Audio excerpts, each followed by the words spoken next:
Greetings. I bring you greetings from the beautiful city of New Orleans, Louisiana, from Audubon Park. I am out here walking the trail with the good peoples, like folks like that.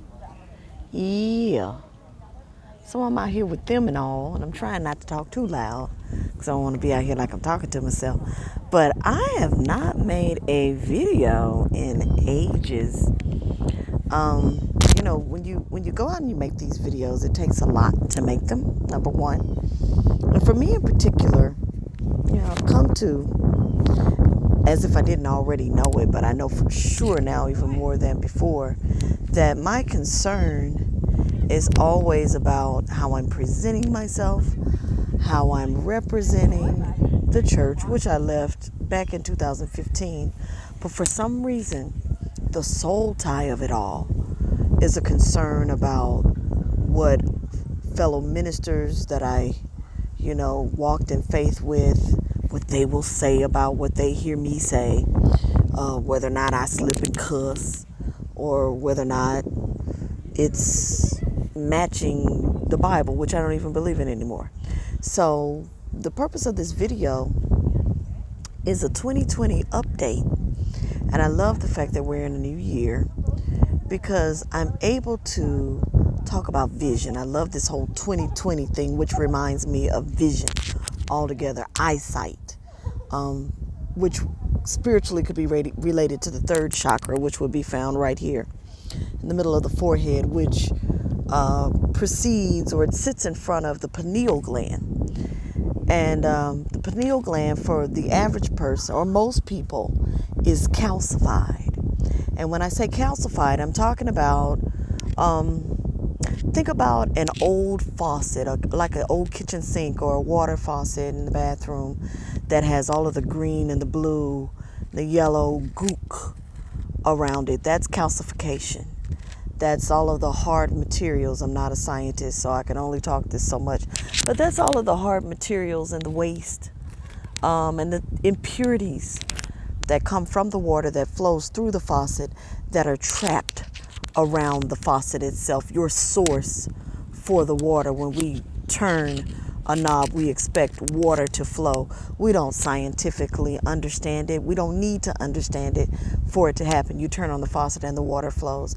And the same way with those of us who are here on earth, considering ourselves as ministers, as healers, as leaders, as guides, as helpers, as teachers.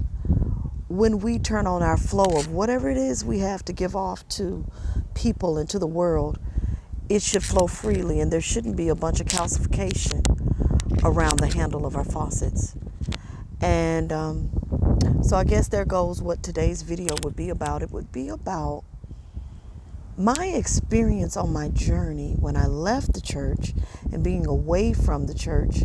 I realized that I was in an arena full of people who had all of these obsoletes, all of these definitive rules and regulations for how God would and would not do things, what God did and did not mean when it came to the Bible. And it became very confusing. And so now that I'm out here on a journey, I remember April 19th, 2015. If you don't know the whole story, go back and watch my first three videos, one of my first three videos where I'm discussing my exodus from church and how Spirit called me out of it. And I left a church service where the pastor was speaking that because we didn't bring a certain amount of money, that a curse was going to fall on us. And I went home that day and I got changed. I was getting changed for a yoga class and I found myself naked. And I went and I stood in front of a mirror. At that time, my apartment was facing a very wooded area, nothing but woods. And I stood there in the window behind the blinds and I began to pray to God. And I said, Lord, naked I came into this world, naked I shall leave.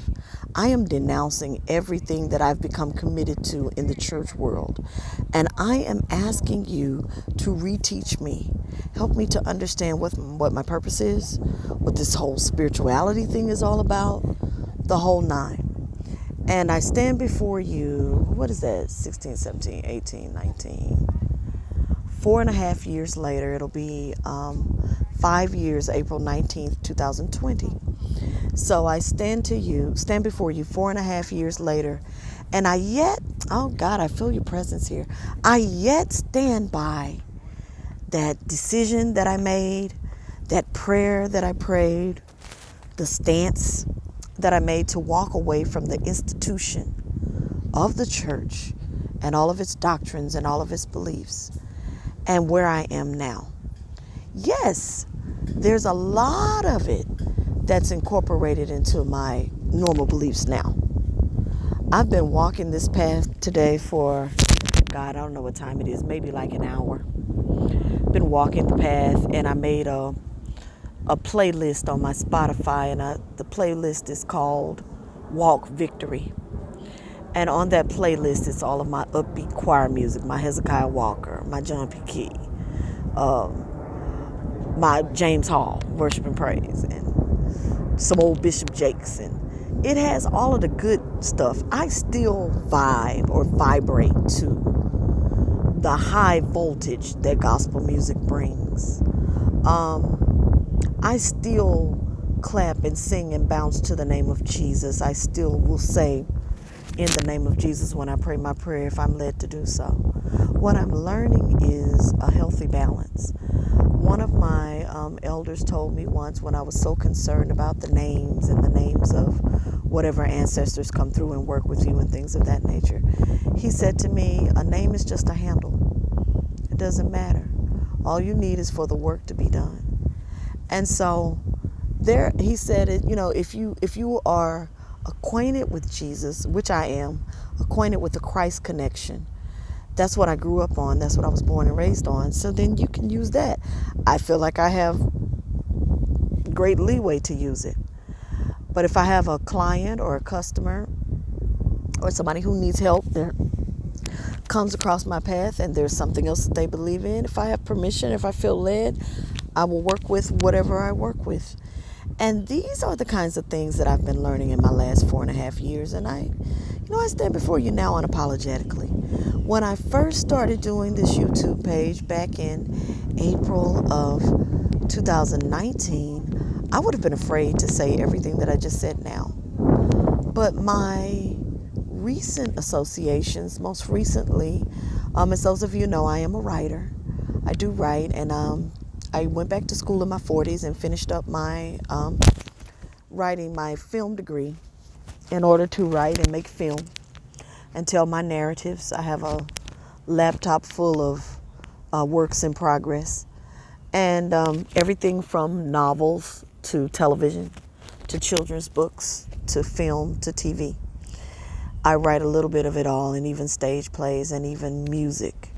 I write that. I was a trained piano player from ages 12 until about, I think I probably stopped somewhere around 19. After I wrote my first song, I stopped and I started singing those songs into the tape recorder. And so I can still play. I just need to reteach myself how to play. But I still do write music, and I'm very familiar with chording and all that kind of good stuff. I hear music in my head like waking up listening to the radio. And I've gotten used to it. I've gotten accustomed to it now. Because before I would constantly ask myself, is that a song I know, or did I write that?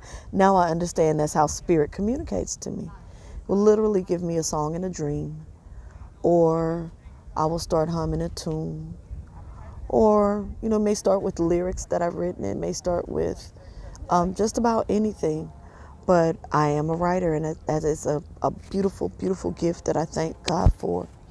And when I say God, God means the ancestors, spirit guides, all things spiritual. It could be an angel. It could be my cousin Nisi, an ancestor.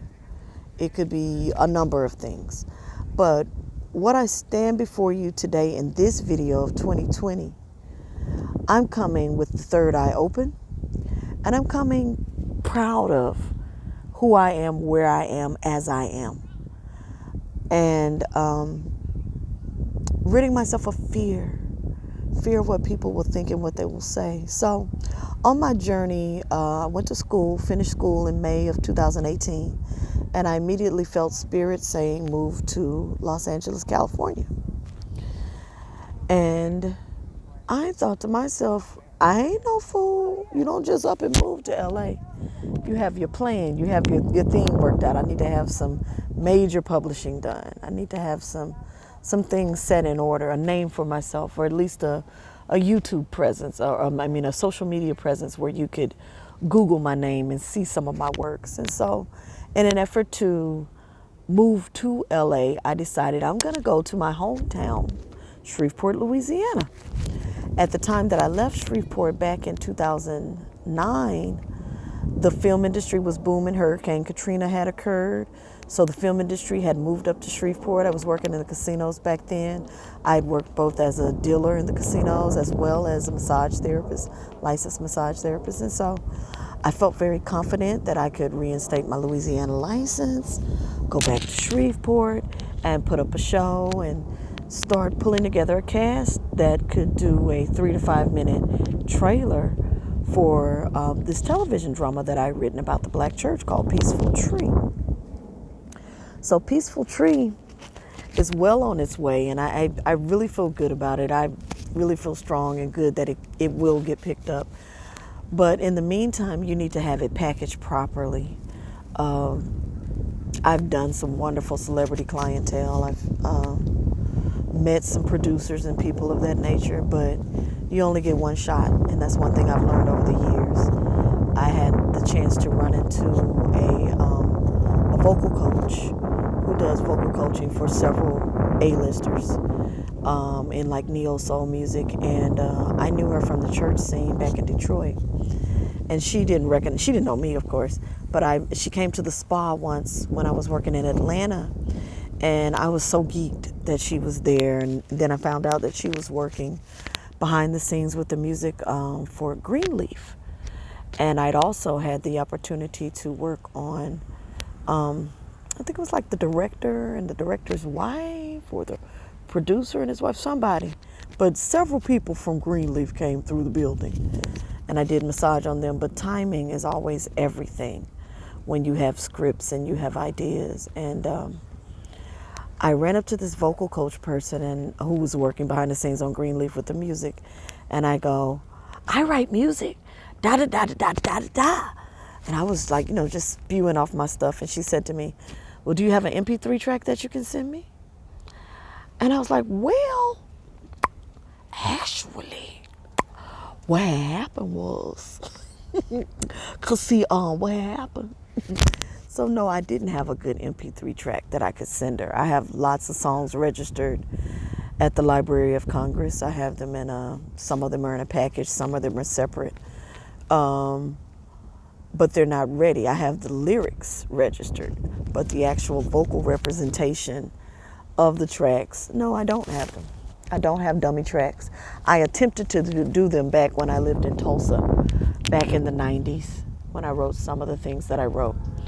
And I remember trying to have these dummy rehearsals and paying musicians, and I'm not going to even name drop who all I worked with, but from Tulsa to Detroit to Atlanta, trying to gather people together in rooms, pulling out my lyrics, having them sign waivers saying that if I add a note or a riff or something to this, then, that doesn't mean I wrote it. And just crossing all the I's and dotting the T's, but never finishing any of the projects. Never being ready for the day that I would meet an actual Hollywood music person that said, let me hear some of your stuff. And she went off on me. Not in a bad way, though. Not in a bad way. But she ripped another butthole for me. She said, don't you fix your mouth to tell nobody else that you write music until you have a good MP3 that you can produce and email to them. Okay, baby? She didn't want no free massage. She didn't want yakety yakety yak yak yak. It was like you discredited yourself by not being ready. So with that lesson in mind, I've told that lesson to many people, and they often feel as if she was being too hard on me or she was rough. But girlfriend was industry, and it was real. And she was a precursor to hopping up, moving your behind to LA. Just go moving to LA. You need to have your ducks in a row. So, am I a writer? Yes. Am I a talented writer? Yes. Do I have some wonderful narratives that I'm not hearing that are out there? Yes, I do. Are they packaged? Are they ready for pitch? No. Are they ready for, if I did an elevator pitch, if I did a 2-minute pitch, would I be able to present a script right quick? No, it's not ready. So, with that in mind, I said to myself, I'm going to Shreveport, Louisiana. I'm going to go to Shreveport. It's a smaller town. The movie industry's there too. I won't have to worry about so many people who are SAG actors and union and, all of the above. And I took out a Christmas musical comedy that I wrote and that I was also starring in. Well, you had it, man. She was talking like the saying she was going to be in the play, and she tell all these stories of Jesus that don't nobody know nothing about but her. And you saw Hattie was going to be in it, and I was going to do the play with a particular person and help them develop a geriatric character that they also had. And long story short, I found a church, a place to do the play at. The church had built-in cameras, 3 built-in cameras. It seated 1,000 or more. They were willing to put up the money to do the show, no questions asked. I had the script there because that's what I do. A great professional script, songs written all into it, songs already copywritten. I got the music director that I wanted. The music director was contracted out for $3,000. This wasn't Rudy Poo. And for a small production, that's pretty big for starters. He was getting paid real money, or would have been paid real money. And he and I were meeting, and those meetings were going well. Not my top person I would call for if I were ever putting together a show again, but overall, he did his part of what he was supposed to do. Not my cup of tea, for music. But I'm just saying, you live and you learn who you want to work with, and you learn how to respond to what you're not getting from somebody when you're not getting what you need.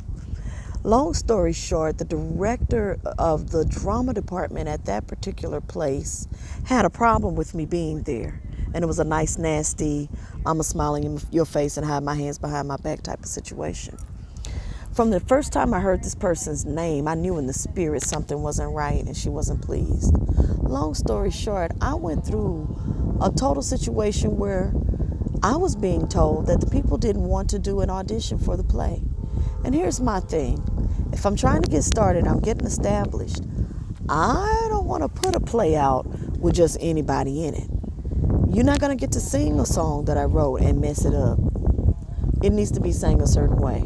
I don't have the chops to sing what I write. I know I don't. I don't have those kind of chops.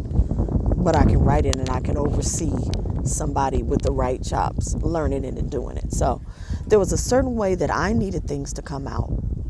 And a certain way that I don't know what that whole situation was. All I know is the Tuesday before Thanksgiving, I had a full script. I had a music director. We were ready to roll with the music. We had another vocal coach that was ready to bring in background singers. Everything was flowing smooth on that end. And then I get a call the Tuesday before Thanksgiving saying that the play was canceled. So here I am. Everything that I own is in storage. My living situation has gone to debacle. I don't have a show. I'm employed with 3 different spas.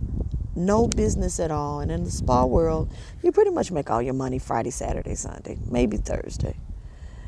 I went through several weeks, also a whole month, with hardly nothing. Nothing. Barely $500 between October and December. So in order to make money, I literally was driving all the way to Dallas, Texas to do rideshare to make money. But I had this dream and I had this talent. I have a laptop full of narratives. So for that play, which I haphazardly, well, not haphazardly, which I emailed out to a ton of people, not knowing whose hands were on it or who was going to do what with it. I had to let go and throw caution to the wind and let whatever happen, happen. People have access to my work, to my music, but that's okay. Stuff is copywritten, and it can be fought in a court of law. But at the end of the day, I had nothing, and I'd exposed myself. And I'd start to make, social media posts and everything about doing a show that was not going to get done to no fault of my own. And it was embarrassing, to say the least. And I'm in Dallas, and I have my bags packed to go check into a hotel later on that evening. And right after I got the phone call saying that the play had been canceled, I turned around and I got another phone call from a rideshare rider saying to me, "Are you up for a 5-hour ride? I am going down to San Antonio, Texas. My last 3 drivers canceled on me. So I'm just calling before you get to me to make sure that you don't cancel my ride." So in turn, I'm like, "Can I hug you when I get there?" Because a 5-hour ride was about to be a $250 ride share. And I was like, "Yes, I'll take you. I'll drive you. I have nothing to do. And I have bags packed to get a hotel." So long story short, I'm driving down to San Antonio, taking this person that's asleep in my back seat, a nice little young college student age person. And as I'm driving, I hear New Orleans calling me. I literally hear a whisper in my left ear, "Psst, psst, over here, come here, psst, hey, come here, come over here." And I'm like, "What?" And so, it's not my first day at the rodeo, and I make this video unapologetically because I got 20/20 vision. My third eye is wide open. And I'm like, now, I know that little voice when I hear it. I know it. I know spirit when it's speaking, and it's talking to me so clearly. So I got my tail over to New Orleans after I dropped that child off, and it felt like nothing but home. It literally called me here. So I'm here. And we're going to see what comes out of it. But these are all preparations for Los Angeles. So for those of you who know me personally and know the whole saga of this Shreveport show and the what happened to LA, you moving to LA, I'm still going to LA. What I've been doing lately is working really, really hard on finishing up a script that I've been playing with. So what I do know is that when you submit a script to Netflix, one of the first things they're going to ask you for is a novel to go with your storyline. So my goal right now while I'm in New Orleans is I want to do 13 episodes, which would be an entire season. I know where I want the season to go. I know what I want to happen, how to introduce the story, and how I want to leave everything hanging at the end of the first season. So in order to keep some creative control with that, I want to step to the board with 13 episodes. I know you only need 1 or 2, possibly 3, but I want to come with that. And in that, I'm also finishing the novel. So I've set a deadline for myself to finish the novel, and I've been doing really good working on that. And this is something that I've been hovering over for years. I first, I'm going to say this part and then I'll end this whole video so I won't go all the way up to an hour, but I first heard the narrative for this particular story. It started off, I called it If You Only Knew. It was a gospel stage play that I did in Detroit. The play dropped into my spirit while I was in Tulsa, Oklahoma in 6 a.m. prayer with Bishop Carlton Pearson at the time. I was attending Higher Dimensions Family Church. We had just recorded the 1999 praise and worship album. I think I did studio overdubs on the Live at Azusa 3, I think it was. Wayman Tisdale was still living. The guy that sings like Mahalia Jackson was on that album. All the wonderful folks that I'm still in touch with on Facebook, like Cassandra and Gina. Hey, everybody, if y'all listening to this, if you made it this far. But I was in prayer at Higher Dimensions with Carlton Pearson, and he prayed a prayer I'll never forget this. He prayed. I was on my knees with my notepad out, like I would normally do, have a journal with me, a pen and paper, and my Bible and stuff. And he prayed that God would give us witty ideas and cunning inventions that would make us money, for books and plays and all kinds of stuff. And when he prayed that prayer, a narrative dropped into my spirit about a pastor who starts a church from scratch. And he brings in a young boy. He's an ex-drug dealer, and he brings in a young boy, and he ends up violating that kid. But he raises him as his son, and it goes on to become from a storefront to a mega church, and they go on to be global people. And that dropped in my spirit through Carlton Pearson. And that was in the heat of when he was starting to teach the doctrine of inclusion. And this was on the last leg of having a church. And I want to say it was one of the last Azuzas. I think they had another one or two after that. But 99, I know, was one of the last years that we did Azusa, the way it was known to be. Not that the other ones weren't any good or anything, but that was where we recorded an album and all that good stuff. And so after that, I started working with the stage play, and I put it up in Detroit. I did scenes from the play. I had the wonderful Anton Foster, who was also a music director for Karen Clark Sheard. Anton came through to like my first audition. I don't even know if he knows that or would remember this if he saw this video. But Anton was there, who has now gone to film school, and I need to get in touch with him. But Anton was there, and he helped me audition people for my first show. And so I had a cast of people who were more so background singers than actors. But I remember the first time we did the show, we did it at the Upper Room, which was a Christian light club in Detroit. From what I hear now, it's closed down. But Alonzo, I forget his wife's name, but the Dovers were over the Upper Room. And the place was packed. I did the show, and we did scenes from the play, and we didn't even finish it. First of all, that was my first experience of putting a play up that I'd written. Technically, I mean, I'd done church stuff and church skits and stuff like that, but on a larger scale of, just out there in the neighborhood, that was like my first time. And I learned a lot about myself when I started making a move to do something. And I guess that can be another subject behind this video, because this video is really more of like a journal of progress or process, what I'm going through to get to where I'm going.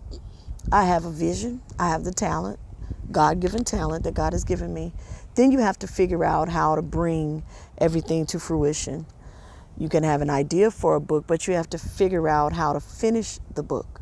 So I did the ABCs of going back to school, and I realized in school, number one, going back to Georgia State and majoring in film, it was affirming for me. It was very affirming to sit under professors who had, one in particular, Dr. Shirlene Holmes, who has traveled the world doing plays. She's a elder. She's an Afrocentric, long, dreadlocked elder. She's in ministry. So I learned so much from her. And I took several classes from her about with my writing. So it was a blessing to get a paper returned back from her with red pen all over it, because she's a very, very big part of my basics of helping me to, number one, get back in the groove, because I've been out of school. I went back and finished my degree after over 25 years. It was 29 years since I graduated high school when I finally got my bachelor's. So she was a part of helping me reestablish the whole English part. Her and Dr. What's her name? Dr. White, I think it was, Elizabeth White, or Wright. They were very good. She was my English professor. They helped establish me with my writing, and they affirmed me. Dr. Samanga, Michael Samanga, shout out to you. Oh my God. He was my inspiration, my creativity. So Going back to school, what I realized is that they can't teach you how to write. Either you can write or you can't. The books that we read when it came to the film stuff that we were doing, I forget the name of the book, but something about the cat. Something about the cat. It has to do with television writing. Something about the cat. But people who have been to film school know it's something about the cat. That cat book, it it tells you ideas of how to put it together. But the real story itself and real inspiration itself has to come from, for me, I'm going to speak for myself. I won't make it a rule because I'm very big on when you are a spiritual leader or a teacher, if you get something from spirit, then making it a rule, telling people, well, you can't do this if you don't do that and that. For me in particular,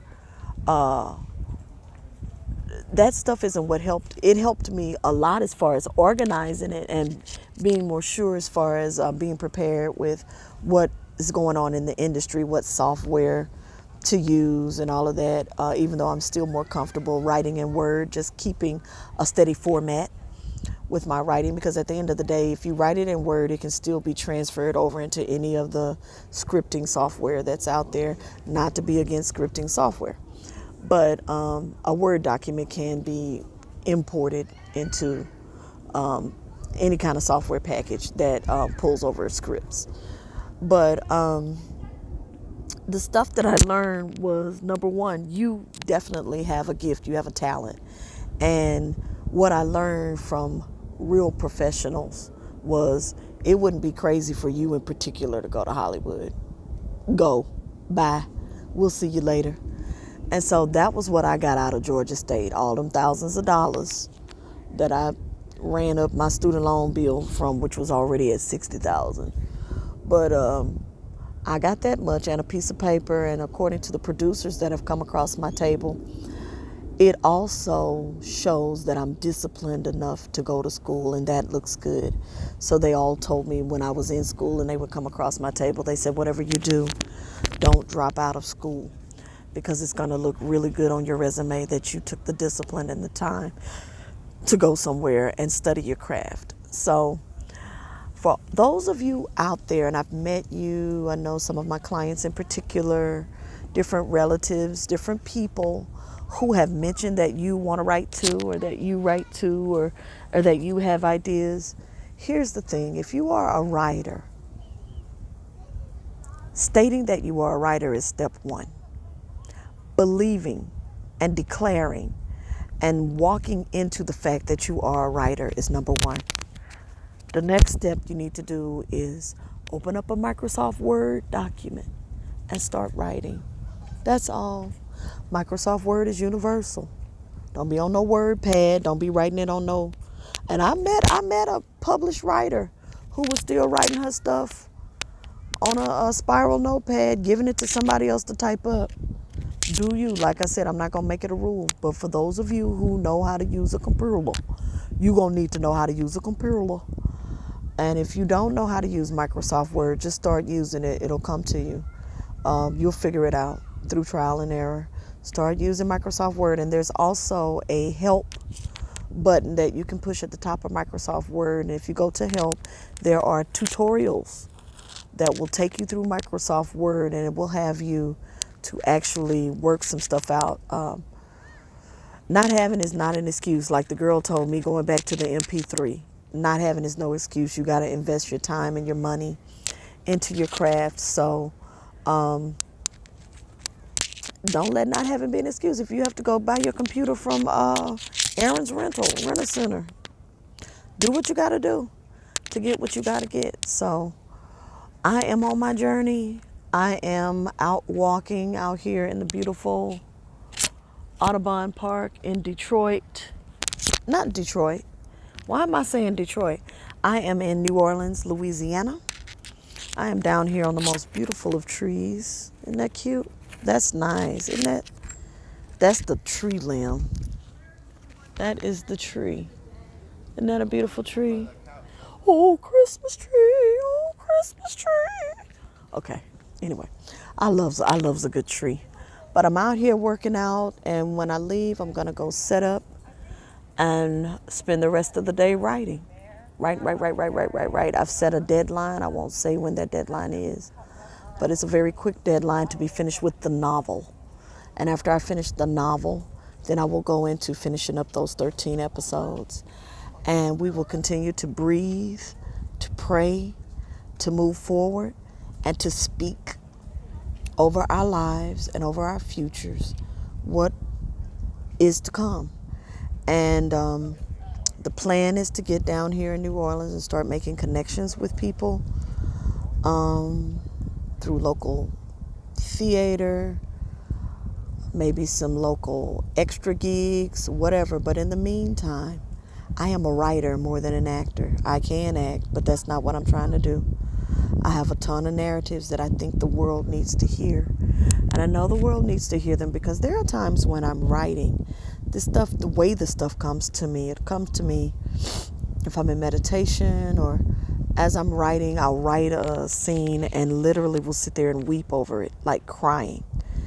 I feel as if that's a part of me channeling somebody's story. I'm telling somebody's story.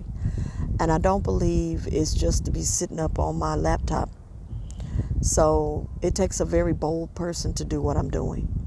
I don't know personally anybody, well, maybe like my professor, but I don't know anybody who has successfully, and I guess success is subjective, but on an Ava DuVernay type of level, done, or a Lee Daniels, who is my ideal person who I'd love to work with on this particular project. I don't know a Lee Daniels personally who has done this. I don't know Tyler Perry personally who has gone through what I've gone through, but I do know that they exist. I know enough of their story to know that mine looks very familiar, sounds very familiar. And I know that I have to, number one, believe in myself, and I have to finish what I start by any means necessary.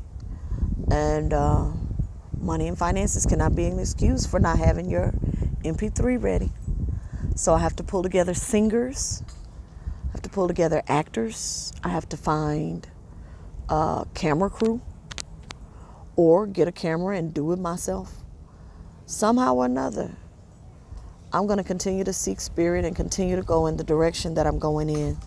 But my recent affiliations with the church experience, what I experienced trying to put my show up, as well as just in general with people that I know who are still a part of that world, and not to make little of anybody, and I'm sure somebody will read it and get offended. And at this point, with 2020 vision and the third eye open, I'm just not going to be overly concerned with what people think. I know a lot.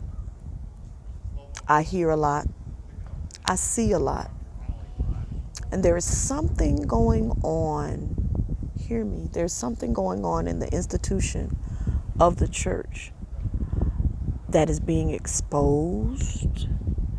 And there is a haze of hypnosis, a hypnotic state that people are being awakened from when it comes to spirituality.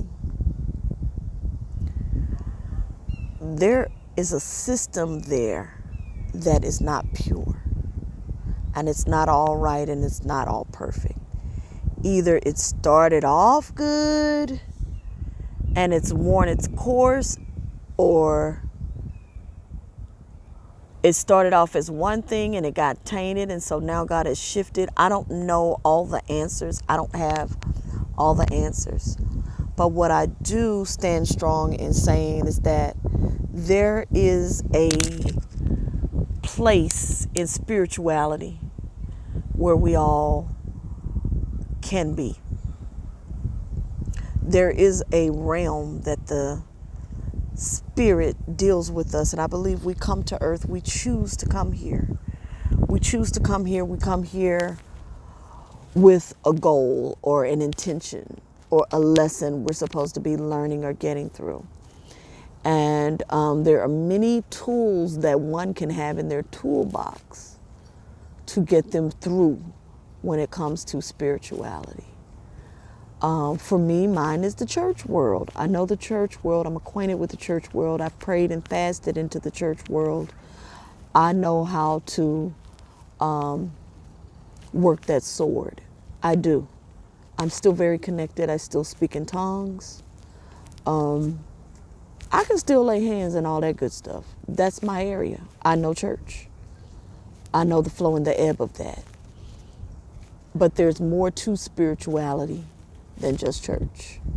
The clapping of the hands, the stomping of the feet, the chanting the name Jesus, or if not Jesus, anything that you chant and you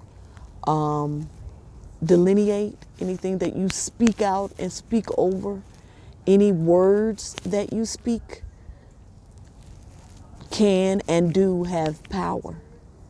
They have power to get you into a place of breakthrough or deliverance. Deliverance is subjective. It depends on what you're trying to, quote unquote, be delivered from or what the situation is.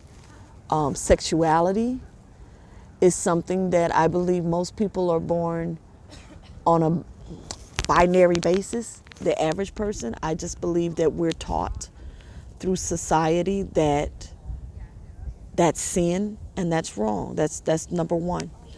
And when you look at the church world today and what's going on in the church, one of the biggest issues that the church has is with sexuality and sexual behavior, shacking, or being married to a man or a woman, and or living with somebody and not being married to them. All of those kind of things are big, big, big issues that are held up before everything else. Now, on the flip side, I do believe that there are some people who are in a place of psychosis with whatever it is they're involved in, whether it's gay or straight. You have people who are taking advantage of younger boys and girls in a form of pedophilia, which I don't agree with. You have people who are, I just think that you have some social things going on with people. However, some of that may still be some of my religious background, chiming in on those matters. But at the end of the day, with this television drama that I'm writing, one of the main things I want to do is start to show and address some of these issues. I want to take that church world and put in some what ifs, while also exposing some what is, and then also showing the why we stay, why we worship, why we run around a building, why we roll on the floor, why we yet believe even when all roads are pointing to don't believe, why we believe.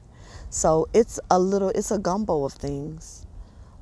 In this television drama, it's like nothing else that's out there, and I don't think anything else compares to it. And I believe that there's a place for it out there. I just have to finish packaging it and putting it together. So that's my state of the union. That's my state of the union. My lips are chapped because I need water. I've been walking and sweating out here in this beautiful Audubon Park where they are both playing golf. Oh, wait, I think that's the way. I don't know if I showed you right. Yeah, the guys just pulled up in their golf carts. But they're playing golf, they're walking dogs, they're walking babies, they're running, they're skating. The babies are scooting. Yeah, somebody on a scooter. They picking them up and putting them down. And I've been out here I've been in the number. So it's a beautiful day in the neighborhood down here in New Orleans, Louisiana, where I can feel the strength of the ancestors stronger than I've ever felt anywhere. I don't believe there's another place like New Orleans, probably Africa. I'd probably be a bumbling mess when I get to Africa, just crying and falling all out and whatnot. I'm going to need 4 usher boards when I get to Africa because I needed a whole usher board. When I got to New Orleans and I first went to City Park, I went to a tree and I could feel I could feel, here I go censoring what I'm about to say, but I'm going to say, I could feel the blood of the ancestors dripping from those trees, literally. It's a weird situation. I could feel hanging bodies from those trees. And with City Park, it's now a city park. So you don't know what that was back in the 1800s or the 1700s. I believe those trees are still sitting there, very strong, a lot of strong trees sitting there. They've built a park around it now. Now it's a park, but I could feel the sacrifice. My God, I feel his presence.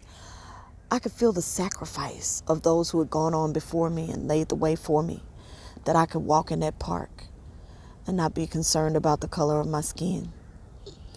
And so I gave thanks, took off my shoes, and I buried my feet in that dirt and walked around in that grass around a tree and took some pictures of it on Instagram. But I'm just so thankful to be in a place like New Orleans. It's very magical, very strong, very, very ancestral. They are here. I can feel they are here. They are here. I can feel them. So that'll be it for today. Thank you for tuning in. Those of you who have stayed with my low talking video all day, thank you very much, very, very much. And for those of you wondering what crystal I'm wearing, I want to say this is Prehnite, my birthstone, Prehnite. I think that's how you spell it. And one of the places you can order stones from is a place I love back home in, not back home, but back in Woodstock, Georgia, Forever and a Day. Forever and a Day is one of the mystical stores that I used to visit and get my incense and my crystals from. I visited other stores. You can get this crystal cage from there. I got this crystal cage from the Peace of Mind Center this week. I lost my other one. And this rope, it's just a simple little leather rope that I got from Hobby Lobby or Michael's or something like that. But I think it was Hobby Lobby. Just a little $2 rope, but I hang my cage on this one. This particular cage that I just got at the Peace of Mind Center in Shreveport, Louisiana. Not sure if they have a website, but I didn't need a hook. But the ones that I normally get from Forever and a Day out at Woodstock, I have to go back to Hobby Lobby and get those little clip-on things where you can clip it. It holds my cage down. So, I encourage you all to start your spiritual practices if you're not familiar with crystals. It's just a matter of starting. Go visit either of those places. I'm going to tell you for sure, Forever and a Day, you can get some really nice crystals for very, very cheap. If you're ever visiting Atlanta, take some time out to go out to Woodstock to Forever and a Day and get you some crystals. I'm talking crystals. I might have paid $1 for this crystal. I mean, you can get it. I'm always going for the biggest stones I can find. Anywhere from 25 cents to $5 max. And $3 and $5 are your very rare crystals that are hard to find, that are going to cost that much. But for the most part, like a labradorite or something may cost you $4 or $5 to get a real big piece of labradorite. That'll cost you a little penny, but still, you can still get up out of there with a nice big piece of labradorite for under $10 at Forever and a Day. So look them up online, or if you're in Metro Atlanta, if you're in the Atlanta area, go and visit Forever and a Day. I'm doing advertisements here, but start off, if you don't know how to work with your crystals, just start off, Google whatever you're going through. If you're having nightmares, Google crystals that are good for nightmares and seek out that crystal and get you a little chain and wear your crystal that are good for nightmares.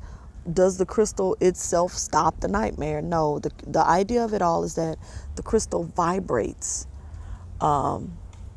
Everything has a vibration to it. Everything, even these sunglasses sitting on my head, have a vibration in them. So the crystal, because of the kind of stone it is, it vibrates, and it's acquainted with providing healing for certain things. So a crystal that vibrates a certain way that may be good for nightmares will help you. It'd be great to stick it up under your pillow or under your child's pillow if they've gone through a certain trauma, certain incident. Start sleeping with a good crystal up under there. You can't go wrong with pyrite. Pyrite is it's like a silver gray. Maybe I'll make another video about crystals, but pyrite is like a silver gray color. Pyrite wards off evil. Agate is really good for that. Apache tear is good for grieving. If you just lost a loved one and you feel like you just cannot get over, you're about to go crazy, get you a good Apache tear, and put that in a nice little cage around your neck. Drop it in your bra. You can put it in your bra. For me, I'll put it on the left side of my bra because that's where my heart physically lies, heart chakra. And so I will let a stone work with my heart. These are different tools that I was talking about when we talk about things that are not mentioned in the Bible. Well, technically it is mentioned in the Bible. Back in the Old Testament, whenever the priests were going in the temple and they would get dressed in their garbs, they would put on a Urim and a Thummim. And they would put their hand over that and they would seek God for the heart of the people. Seek the heart of God for the welfare of the people. And so stones were used in the Old Testament. Is the stone God? No. The stone is an avenue. It's no more of a fight than you would put up for if a prophet gave you a vial of oil in a little plastic bottle and said, go put this on your loved one. That's about the same faith that I would put in a crystal. You know, it's no more than like a bottle of oil or a handkerchief that I prayed over to give to you. It's just a point of contact. But the crystals do just a little bit more than that because different crystals are for different things. So as a start incorporating some other practices and stop denying yourself of spiritual things that your spirit is pulling towards or your spirit is led to because it's not in the King James Version of the Bible. That's my statement. I'm sticking to it now today more than I ever have before with my current experiences that I've had with the church and the things that I know that are going on in churches behind the scenes with people. I feel strong in this 4.5 going on 5 years. This is not to say I would never participate in a church. There is a church that I connected with and started participating in before I left Atlanta. However, still don't have all of my eggs in that basket. And praise God. But that church incorporates a lot of the beliefs along the line of where I am now and what I believe in today. So thank you for listening. Thank you for tuning in. Be well. Inbox me on Facebook, Yariel 777 on Instagram, or 007 on Twitter. And subscribe, like my page, and send this video to anybody you think would be interested. I know it's long, so tell them where to tune in, find the spot. And until next time, I look like Chris Rock with these white lips from off of New Jack City when he was on crack. I'm going to drink some water. Y'all be well.